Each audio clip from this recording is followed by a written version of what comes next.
এই দেশের প্রত্যেকটি বালি কণা যদি তালাশ করা হয় উলামায়ে কেরামের রক্তের দাগ পাওয়া যাবে। দেশ স্বাধীন করার মূলে উলামায়ে কেরাম, স্বাধীনতার মূলে উলামায়ে কেরাম ইংরেজের বিরুদ্ধে যুদ্ধ করে এই দেশ স্বাধীন করেছে উলামায়ে কেরাম। মাহমুদুল হাসান দেওবন্দি রহমতুল্লাহ আলাইহি রেশমি রুমাল আন্দোলন না হলে দেশ স্বাধীন হতো না। হুসাইন আহমদ মাদানী 144 ধারা ভঙ্গ করে ইংরেজের বিরুদ্ধে বক্তব্য না দিয়ে দেশ স্বাধীন হতো না।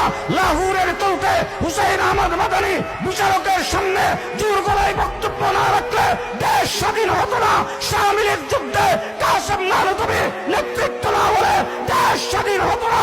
জাফর আহমদ উসমানী, শিবলি আহমদ উসমানী পতাকা উত্তোলন না করে দেশ স্বাধীন হতো না। ও আমার ভাইরা, 800 বছর পর্যন্ত এই দেশ শাসন করেছে মুসলমান। এই দেশের ক্ষমতা ইংরেজ দখল করেছে। পৃথিবীর আরেকটা দেশ, যেই দেশ